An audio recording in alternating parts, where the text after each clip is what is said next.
கன்னியாகுமரி மாவட்டம் மேற்கு தொடர்ச்சி மலை அடிவாரத்தில் அமைந்துள்ள கோதையார் கிராமம் மற்றும் அதை சுற்றியுள்ள 20க்கும் மேற்பட்ட பழங்குடியின கிராமங்கள் அரசு ரப்பர் கழக குடியிருப்புகள், மின்வாரிய ஊழியர் மற்றும் அதிகாரிகள் குடியிருப்புகளுக்கு செல்லும் ஒரே சாலையான 15 கிலோமீட்டர் தூர பாதை கடந்த 20 ஆண்டுகளாக மிகவும் பழுதடைந்த நிலையில் இருந்தது.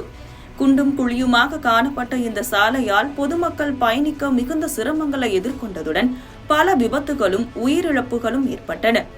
இந்த சாலையை சீரமைக்க கோரி பழங்குடியின கிராம மக்கள் பல கட்ட போராட்டங்களை நடத்தினர். மேலும் அரசு அதிகாரிகள் மற்றும் மக்கள் பிரதிநிதிகளுக்கு தொடர்ந்து மனுக்களும் அளித்துள்ளனர். புதிய தலைமுறை இந்த சாலையின் அவல நிலை குறித்து பலமுறை செய்திகளை வெளியிட்டு அரசு மற்றும் சம்பந்தப்பட்ட அதிகாரிகளின் கவனத்திற்கு கொண்டு சென்றுள்ளது. மக்களின் தொடர் போராட்டங்கள் மற்றும் புதிய தலைமுறையின் தொடர்ச்சியான செய்தி வெளியீடுகள் காரணமாக அரசு இந்த பிரச்சனையில் கவனம் செலுத்தியது. இதன் விளைவாக வனத்துறை மற்றும் ஆதி திராவிடர் நலத்துறை சார்பில் 2 கட்டங்களாக நிதி ஒதுக்கீடு செய்யப்பட்டது. முதல் கட்டமாக 3.60 கோடி நிதி ஒதுக்கீடு செய்யப்பட்டு 0 முதல் மூக்கரைக்கல் வரை 6 கிலோமீட்டர் சாலை சீரமைக்கப்பட்டது.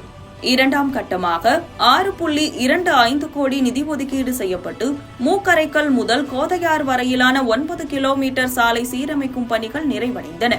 ஜூலை 13ஆம் தேதி அனைத்து பணிகளும் நிறைவுற்ற நிலையில் ஜூலை 14ஆம் தேதி முதல் பழங்குடியின கிராம மக்களும் பொதுமக்களும் 20 ஆண்டுகளுக்கு பிறகு தரமான சாலையில் எவ்வித சிரமமுமின்றி பயணிக்க தொடங்கியுள்ளனர்.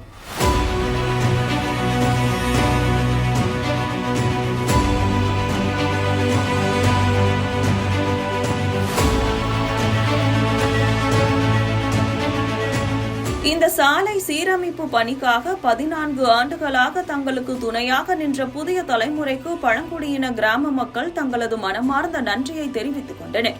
அத்துடன் தங்கள் கிராமத்தில் எஞ்சியுள்ள சாலைகளையும் சீரமைக்க புதிய தலைமுறை தொடர்ந்து ஆதரவளிக்க வேண்டும் என்றும் கோரிக்கை விடுத்துள்ளனர்.